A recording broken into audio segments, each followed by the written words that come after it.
Well, hi everyone, I'm Luis from LuisReview.com here coming to you once again to do a little bit of a video. I'm going to be doing an episode of Luis Reviews movies tomorrow. I'm going to be reviewing two films that I've actually seen over the weekend. But I wanted to do this video. Of course, if you're a movie fan or a Marvel's universe fan, you know that we finally got the release of Spider-Man No Way Home. Don't worry, this is spoiler free. I'm not gonna be spoiling anything. And I don't know about you, I'm really hyped about this film. I mean, I've already seen it, and you can understand. For me, when I was in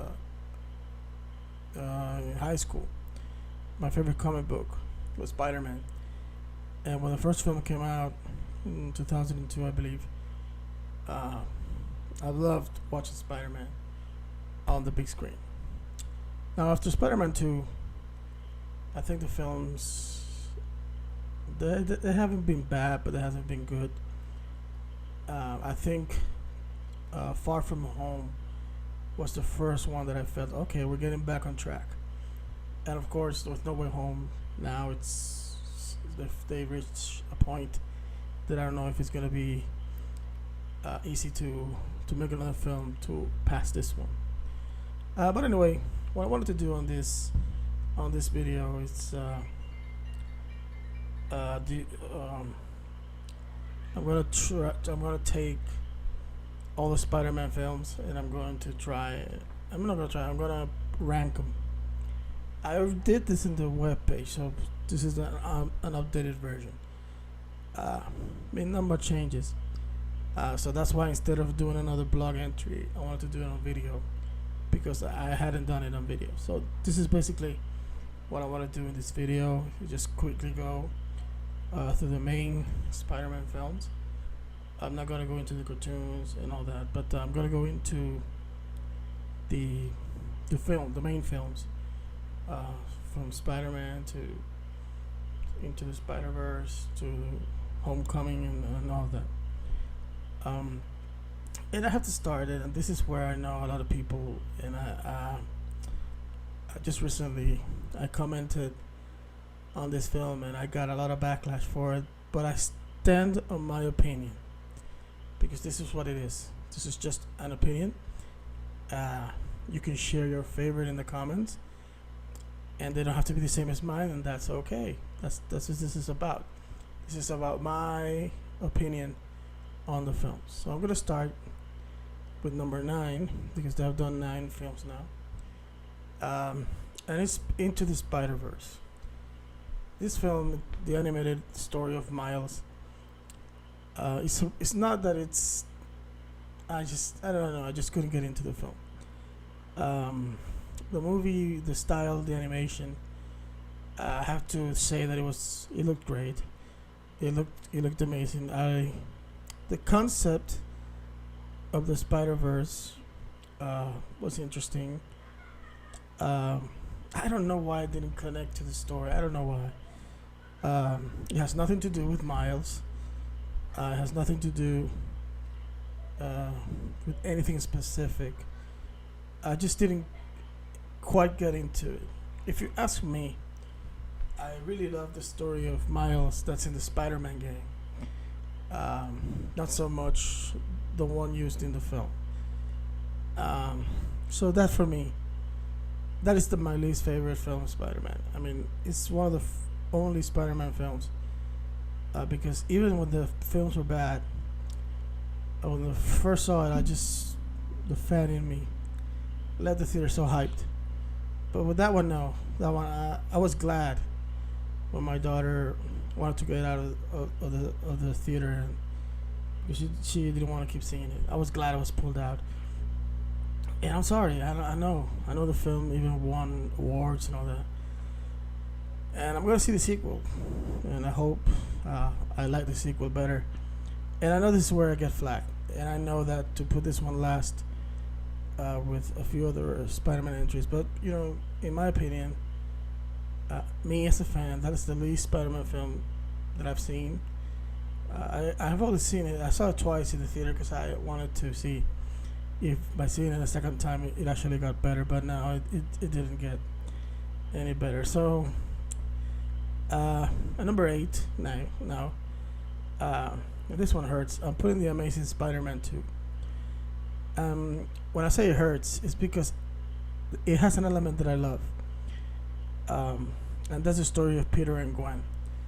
Andrew and Emma Stone are perfect in the chemistry that they have together. I mean, they just make for the perfect on-screen couple, and it's such a lovable story. This forbidden love between them. And I love that. I love that part of that film. But the villains and the overall story, well, not the story, because the story wasn't that bad. What I hated now, after seeing it again and again, is the villains. I'm gonna start with Electro. Electro looked cool. I mean, the effects is not a problem, and Jamie Foxx is not the problem.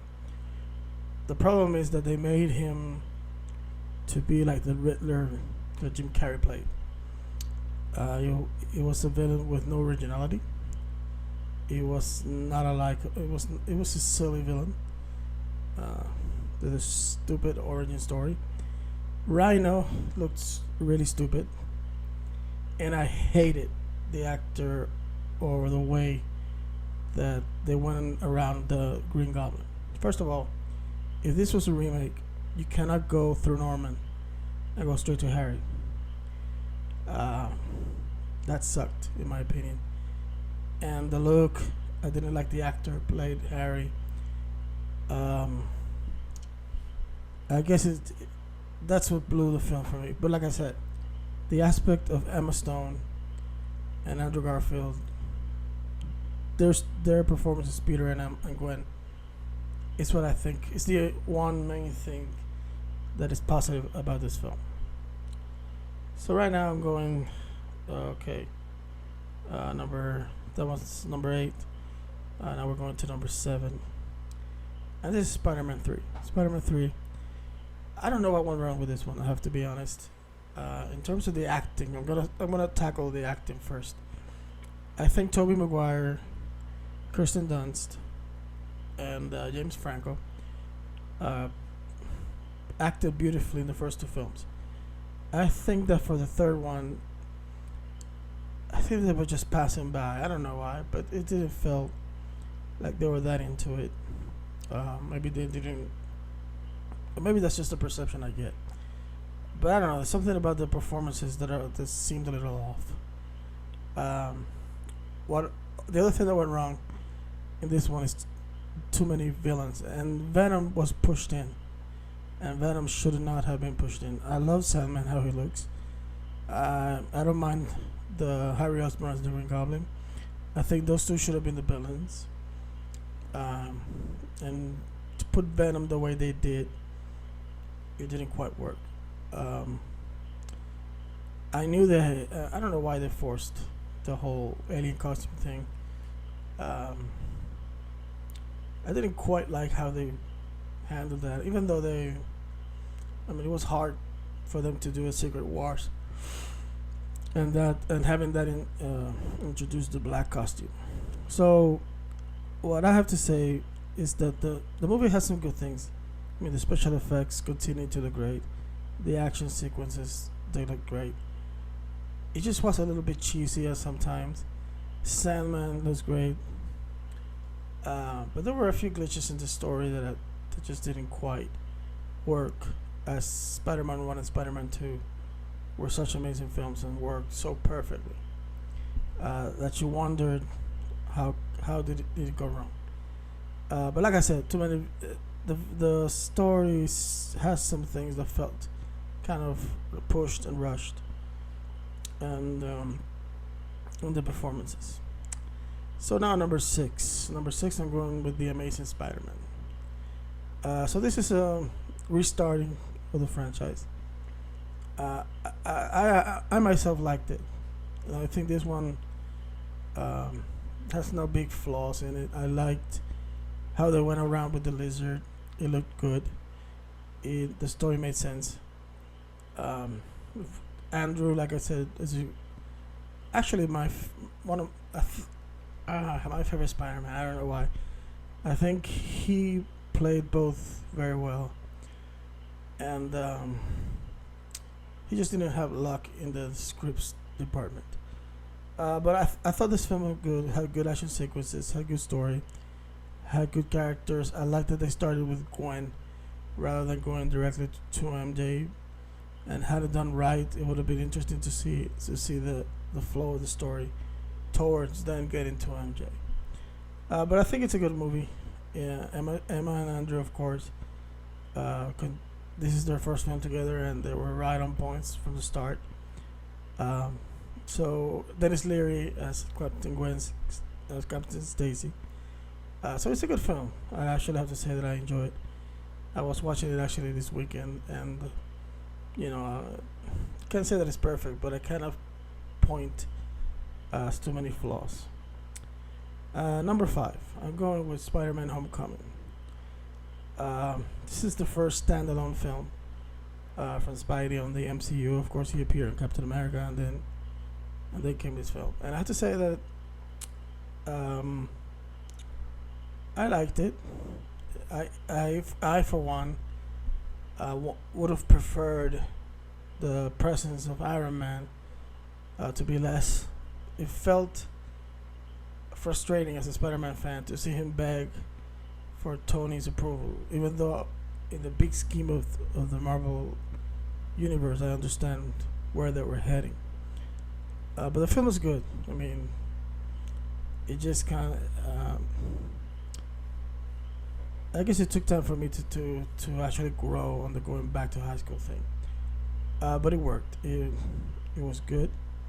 I liked the Vulture, of course, Michael Keaton. Tom Holland, I never minded him. I think he was a good Spidey.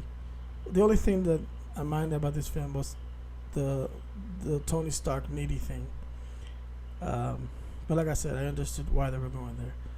But it's a good entry. It's a good first film for the Spider Universe. So that one. Okay, so now number 5 is the first Spider-Man from 2002. This is the film that actually I've waited for a long time. When this film came out, I was so excited because I've been wanting to see Spider-Man on the big screen, but it's a hard character to do because you need a lot of special effects. And finally, the technology allowed it. Sam Raimi was a fan of Spider-Man, and it showed. I mean, he did this film with respect to the material. He took some licenses, but it didn't ruin the experience. I think the casting was great. I think Kirsten Dunst's MJ was great. Tobey Maguire's Spider-Man, great. Willem Dafoe as the Green Goblin. J.K. Simmons he's perfect as J. Jonah Jameson. So you have to give that. The movie just had great origin, great story, great action sequences. Really great. It's a just great film. To this day, still holds out among the best Spidey films. So now number 4, Spider-Man Far From Home. This movie was such an improvement over Homecoming. I actually love the story, love Mysterio, Jake Gyllenhaal. The fact that they took Spider-Man out of New York and took him to Paris. The figure of Tony was still lurking around, but it was less. It was a fun film. I have to say it was a tremendous fun film. And at that time, I felt it was a better film for Spider-Man in the MCU. So I actually think it's a very good film. So now we go to let me see. Hold it.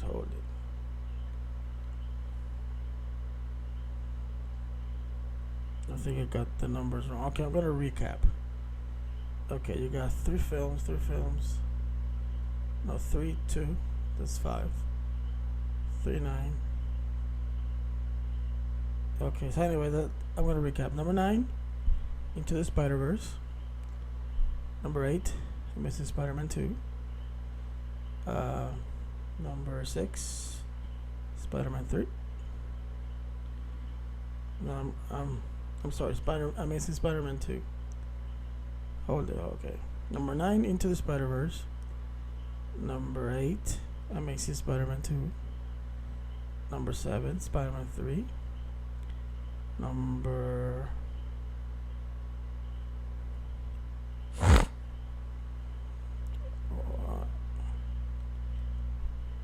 I'm really sorry.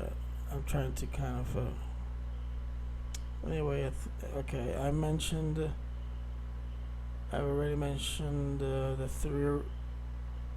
two of the originals. Amazing Spider-Man 1 and 2. That's 4. Okay, anyway, I'm gonna go to my top 2. And now, this used to be my favorite. But on number 2, I'm putting now Spider-Man 2. This movie was almost perfect, like I said. The story was amazing. Alfred Molina's Doc Octopus was amazing. The main actors, Kirsten Dunst and Toby. The story of MJ and Peter was still great. I think they still had that chemistry between them about whether or not they would get together. The storyline of Spider-Man losing his powers, the action sequence by the train. My God. So it's hard to knock this one down because it's one of the best superhero films ever. But our number 1, or my favorite Spider-Man film, I have to put No Way Home. And I'm not going to spoil anything. But the movie to me was just so thrilling, so emotional, just so well written. I mean, everything that happened was just so compelling. And this is not hype talking. This is me. So seeing the film 2 times, just understanding that it felt. I mean, it was such a great film. I mean, it had everything, at least in my opinion. And I want to leave it at that because I don't want to spoil anything for anyone. On my review, I'm gonna do a video reviewing this film. I'm gonna put in the headers that I will be spoiling, and I will be going into details about the things that I love the most about this film. But I have to put it on the top because it's gonna be hard for me, in my opinion, to top this film. I mean, it was so very well done and such a beautiful story. It was more than just a superhero film. So there you have it. That's my favorite Spidey film. You got 1, No Way Home, Spider-Man 2, Spider-Man Homecoming, Spider-Man 3, Amazing Spider-Man, Spider-Man 3, Amazing Spider-Man 2, and Into the Spider-Verse. I feel like I'm leaving one out. Anyway, I didn't kind of do the countdown properly on a piece of paper, but you get the idea. I think I covered them all. I have to say I did. I'm looking at the list. Yeah, I think I did, because there are a total of you got 3 original, 2, you got 5 between the 3 Spider-Man and Amazing 1 and 2, Into the Spider-Verse, Homecoming, Far From Home, and exactly, you got 9 films. Exactly, so 9 Into the Spider-Verse, 8 Amazing Spider-Man 2, 7 Spider-Man 3, 6 The Amazing Spider-Man, 5 Homecoming, Spider-Man, Far From Home, Spider-Man 2, and No Way Home. That's it, got it.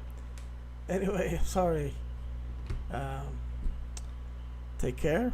I hope you enjoy the list. If you want to put it in the comments your Spidey films in order to rank them, I will surely read them. And remember, this is just an opinion. This is for fun. This is not to insult anybody for their taste. I like making emphasis on that. So anyway, take care.